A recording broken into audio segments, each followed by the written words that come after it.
Upcoming ప్రోమోలో Sita dance కాంపిటీషన్కి ready అయ్యాక రామ్ దగ్గరకు వచ్చి రామ్తో ఏం మాట్లాడుతుందంటే, మామ నేను డాన్స్ నేర్చుకోవడానికి ఒక మంచి డాన్స్ టీచర్ని తీసుకొని వచ్చావు, నేను డాన్స్ ప్రాక్టీస్ చేయడానికి గజ్జలు కొనిచ్చావు, ఇప్పుడు నువ్వు నాతో కోపంగా మాట్లాడినా సరే నేనంటే నీకు ఎంత ఇష్టమో నాకు తెలుసు మా అమ్మ, నేను ఈ డాన్స్ కాంపిటీషన్లో గెలవాలని నువ్వు మనస్ఫూర్తిగా కోరుకుంటావని నాకు తెలుసు మామ, అందుకే మనస్ఫూర్తిగా నన్ను ఆశీర్వదించు మామ అంటూ సీత రామ్ దగ్గర ఆశీర్వాదం తీసుకోబోతూ ఉంటే రామ్ ఏమో పక్కకి వెళ్ళిపోతాడు. దాంతో సీత ఫీల్ అయి చూస్తూ ఉంటే, నువ్వు ఈ డాన్స్ కాంపిటీషన్లో కనుక ఓడిపోతే నిన్ను జీవితంలో క్షమించను సీత అంటూ రామ్ కోపంగా చెప్తాడు.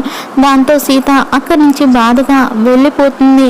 మరి సీత డాన్స్ కాంపిటీషన్లో గెలుస్తుందా లేదా అనేది అప్కమింగ్ ఎపిసోడ్లో చూద్దాం.